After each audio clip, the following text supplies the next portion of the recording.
I hadn't slept a minute. The house was supposed to be quiet. My husband was away on one of his long business trips, and I had planned for a peaceful night, maybe a cup of tea and an early bed. Instead, the walls vibrated with muffled laughter, the sound of a video game, and bursts of music that came and went like waves.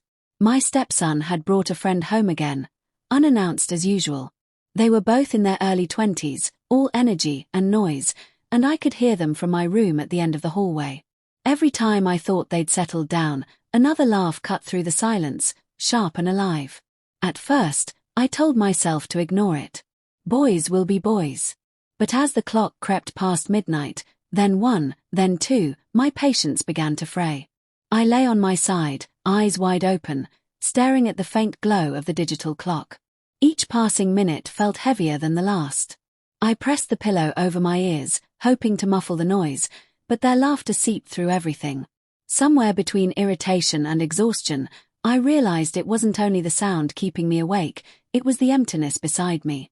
The cold side of the bed. For months, my husband and I had felt more like polite roommates than partners. We spoke, we shared meals, but the warmth was gone.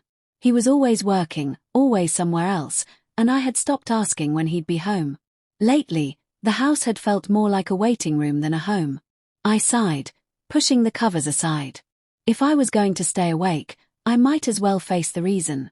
The hallway light was off, only the dim glow from the living room spilling onto the floorboards. Their laughter softened into conversation. Low voices, comfortable, teasing. I stepped closer, barefoot, careful not to creak the floor. From where I stood, I could see just enough. The two of them lounging on the couch, game controllers in hand, faces lit by the TV screen. My stepson leaned back, relaxed, confident. His friend, though, caught my attention. He wasn't loud like the other one. He had a calmness about him, a quiet sort of charm. The light brushed over his face, sharp jawline, a faint smirk as he teased his friend. There was something magnetic about his ease, his youth. I pulled my gaze away, annoyed with myself. What was I doing? Watching them like some restless ghost wandering her own home. I was too old for this, too tired for this kind of curiosity. But as I turned to go back to bed, he laughed, deep, unhurried, and for a fleeting second, it hit me how long it had been since I'd heard that kind of laughter in my house. The kind that fills a space, not out of obligation but out of joy. Back in my room, I shut the door but left the lights off. The faint sound of their voices reached me even through the walls, the rhythm of youth, of life happening beyond me. I sat on the edge of the bed and realized how quiet my life had become when they weren't here. How small. The walls felt closer than ever, the ticking clock louder than it should have been. I tried to distract myself, scrolled through my phone, checked messages I'd already read, looked at pictures from years ago when my husband and I still smiled easily. There was a time when we couldn't sleep without each other. Now, I couldn't sleep at all, even with him gone. A sudden thud from the living room made me flinch. Then, laughter again. Louder this time, followed by an apology shouted half-heartedly through the hall. I couldn't help but smile, though I hated to admit it. I walked to the window and opened it slightly. Cool air slipped in, carrying the faint scent of rain and night. Somewhere, a dog barked, a car passed by, and beneath it all, their laughter rolled on, alive, insistent, impossible to ignore. I thought about going out there again, asking them to lower their voices, to remember someone else lived here. But part of me didn't want to stop them. There was something comforting about the sound, even if it irritated me. The house felt less empty, less like a museum of unfinished conversations. Their noise, their presence, gave the night a pulse. Still, fatigue tugged at me. I lay back down, eyes tracing the ceiling, listening. Every word blurred into the next, but I caught fragments, stories of college, travel, girls, plans. Innocent talk, yet it pulled something in me, something buried under years of routine. I envied them, their carelessness, their certainty that the world still owed them good things. After a while, their voices softened. Maybe they were watching something now, or maybe the night had finally worn them down. I almost drifted into sleep when I heard a new sound, footsteps in the hall. Slow, steady. They stopped near my door. I froze, holding my breath. Then, after a brief silence, The footsteps retreated, followed by a quiet click of a door closing. Probably one of them heading to the bathroom. I let out a shaky breath I hadn't realized I was holding. When the house finally fell still, I couldn't close my eyes. The silence felt heavier now, like a blanket pressing on my chest. My thoughts wandered places they shouldn't. What would it be like to feel noticed again, desired, even just seen? It wasn't a question I wanted to answer, but it lingered. The clock read 4 when I gave up on sleep. The sky outside was still dark, the edges of dawn just beginning to hint at light. I got up, made tea, and sat by the window, listening to the quiet hum of the refrigerator and the faint breathing of the sleeping house. My reflection in the glass looked older than I remembered. Tired eyes, hair messy, but there was still something there, some trace of the woman I used to be. I sipped the tea slowly. The warmth spread through me, but it didn't chase away the unease. The laughter from earlier still echoed faintly in my head, looping over and over, mixing with memories of my husband's promises, the empty dinners, the way he looked at his phone more than he looked at me. I thought of the friend again, though I shouldn't have. The way he'd smiled when he entered earlier, the way he'd said, "Thanks for letting me stay." Polite, respectful, yet his eyes had lingered a moment too long. Or maybe I imagined it. Maybe I wanted to imagine it. The sky outside began to lighten, the first birds stirring. I knew I'd regret staying up all night, that my eyes would give me away in the morning, but I didn't care. The night had stirred something inside me that hadn't moved in years, a strange blend of irritation, curiosity, and longing. I didn't know what to make of it yet, but I knew I wouldn't forget it. I finished my tea, rinsed the cup, and stood for a long time in the quiet kitchen. Somewhere behind a closed door, the two boys slept soundly, unaware of the thoughts they'd set in motion. I told myself it was nothing, just a restless night, just noise. But as the first light of morning filled the room, I realized it wasn't the noise that had kept me awake, it was everything I'd been trying not to feel. The morning came heavy and slow, like my body was moving through water. I hadn't slept, and my head ached from too much thinking. The house smelled faintly of coffee and toast when I walked into the kitchen. My stepson and his friend were already there, both still in the clothes from last night, hair messy, eyes half open but full of that effortless youth that forgives sleeplessness. "Morning," I said, trying to sound casual. My voice came out rough, betraying the exhaustion. "Morning," my stepson replied, pouring orange juice into 2 glasses. His friend looked up from the pan he was using, a small smile tugging at his lips. "We made breakfast," he said. "Hope that's okay." It was a simple gesture, but it threw me off balance. No one had cooked for me in a long time. I nodded, pretending to focus on the counter, but my pulse betrayed me, steady and noticeable in my throat. The conversation was light, half jokes, half apologies for keeping me awake. My stepson laughed it off, brushing crumbs from his shirt. His friend, though, looked at me with something different in his eyes. Not boldness, but awareness. He noticed my tiredness, the way I avoided his gaze, the way my hands fidgeted with the mug handle. "It was too loud last night," he said quietly, when my stepson turned to grab his phone from the other room. His voice softened. "Sorry about that. I didn't realize." I shook my head. "It's fine. I'm used to quiet nights, that's all." He smiled faintly, studying me for a second longer than necessary. "Quiet isn't always good." The words hung there, suspended between us, innocent on the surface, but weighted underneath. I looked down, pretending to sip from my cup, though it had gone cold.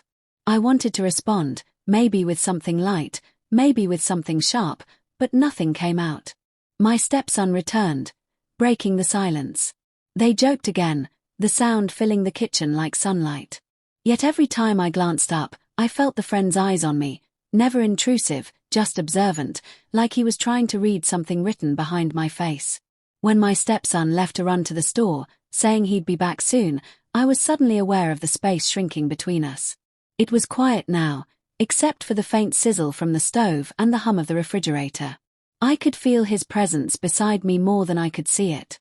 He turned off the stove, leaned against the counter. "You look tired," he said softly. "I am. You should rest."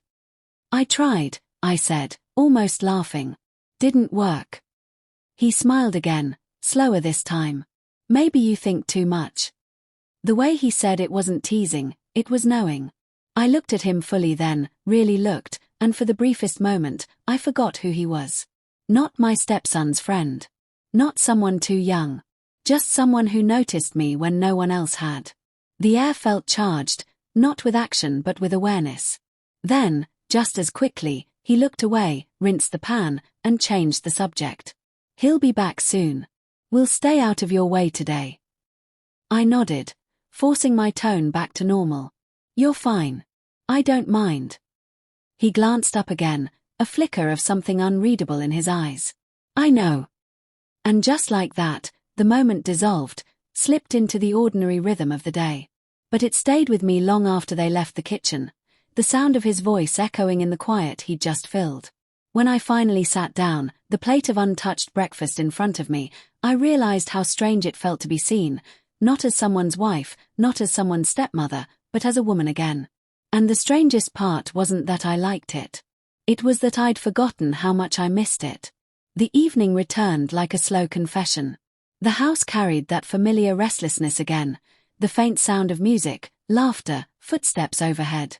I told myself I didn't care, that I'd stay in my room and let them have their fun. But every sound pulled me closer, like gravity. Rain started around 9, a steady whisper against the windows. I made tea and sat at the table, pretending to read, pretending I wasn't listening. Their laughter drifted down the hall, softer this time, like they were trying to be considerate. It should have comforted me. Instead, it made me more aware of the space between us, of how alive that sound felt compared to the silence inside me. The power flickered once, twice, then went out completely. The house fell into darkness. I stood, heart pounding, waiting for the hum of electricity to return, but it didn't. A moment later, I heard footsteps again, his. The friend's voice, low, steady. You okay? I'm fine, I said, my voice too quick, too small. A flashlight beam cut through the dark, landing on the floor near my feet. He was standing at the end of the hall, the light catching his face, half shadowed, half glow. Your stepson went to check the fuse box, he said. You shouldn't be walking around in the dark. I wasn't, I replied. Just, couldn't sit still. He stepped closer, holding the flashlight between us. I don't think anyone could, not tonight. Something in his tone made my breath hitch. He set the light down on the counter, its beam spilling upward, casting our faces in uneven light. The rain grew heavier, the house breathing with it, every sound amplified. For a long time, neither of us spoke. There wasn't much to say. The silence wasn't awkward, it was aware. His eyes lingered on me, not in the careless way young men sometimes look, but in the way of someone who sees what's hidden beneath the surface. It was unsettling. It was intoxicating. He broke the silence first. You're not like what I expected, he said. I frowned. What does that mean? I don't know. He said you were quiet. But you don't seem quiet. Just, contained. The word lingered between us. Contained. Like a secret waiting for the right moment to escape. I looked down, tracing my finger around the rim of the cup. Maybe quiet and contained are the same thing, I said softly. He smiled, barely visible in the half-light. No. Quiet is silence. Contained is restraint. I should have walked away then. I should have ended it, turned off the light, gone back to my room. But I didn't. I stayed. The rain filled the silence, beating against the windows like a warning we both ignored. The flashlight flickered, then dimmed. In that brief shadow, our hands brushed. Just a touch. Barely there, but enough to unravel something in me I hadn't realized was still alive. I pulled away quickly, my heart thudding too loud in the dark. I started. I know, he said. His voice was steady, but something in it trembled. The power returned suddenly, flooding the room with light. I blinked, disoriented, stepping back as if distance could erase what almost happened. He picked up the flashlight, gave a small, almost apologetic smile, and walked away without another word. When I was alone again, the silence returned, but this time, it wasn't empty. It was full of what hadn't been said, what almost was. I leaned against the counter, eyes closed, trying to steady my breathing. For the first time in years, I felt something I couldn't name. And though I told myself I'd forget it by morning, a quiet part of me already knew I wouldn't. Morning arrived quietly, as if the house itself was trying not to disturb what was left of the night before. The rain had stopped, leaving behind a damp stillness that hung in the air. I moved through the kitchen like a ghost. Every sound I made, every cup, every step, felt too loud. My stepson and his friend were packing to leave. Their voices carried faintly from the hallway, calm, ordinary, untouched by the weight of anything that had passed between us. When they entered the kitchen, I smiled automatically, the kind of polite, practiced smile you wear when you don't trust your face to stay neutral. My stepson thanked me for letting his friend stay. I nodded, said it was fine, that they were no trouble. It wasn't true, but it also wasn't a lie. Trouble wasn't always loud. Sometimes it was quiet and slow, the kind that leaves you thinking long after it's gone. The friend met my eyes once, briefly. A flicker of acknowledgement. No words, no gestures, nothing that could be mistaken or misread. But I felt it, a soft, unspoken echo of what almost happened, of what we both knew we'd never say. It was enough. Maybe it had to be. They left soon after. The sound of the front door closing was final, clean. The house was still again, back to its usual silence, only this time, the quiet wasn't comforting. It pressed in around me, heavy and reflective, forcing me to listen to every thought I'd been avoiding. I washed the dishes slowly, one by one, letting the warm water run over my hands until it turned cold.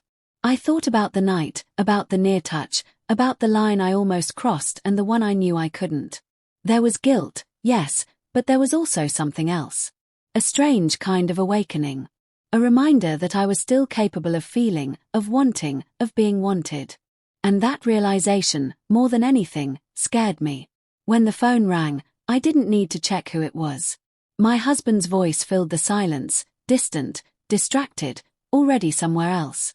He talked about meetings, delays, flights. I said the usual things, be careful, get some rest, I miss you, and he responded with words that sounded right but felt empty. When he hung up, the silence that followed was colder than before. I sat at the table, the same spot I'd occupied every morning for years, and stared out the window. The garden glistened with the last traces of rain. Everything looked washed clean, renewed. But I didn't feel clean. I felt raw. Awake. Different. For a long while, I just sat there, tracing the rim of my cup with my finger, thinking about the woman I'd been before last night. The one who slept through her own life, who let days pass without noticing how quiet she'd become.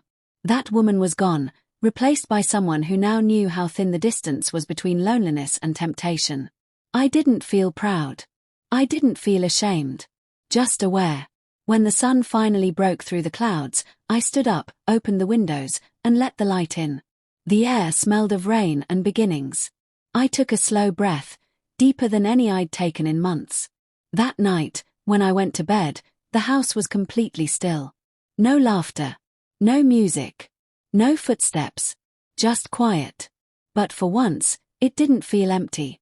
It felt earned.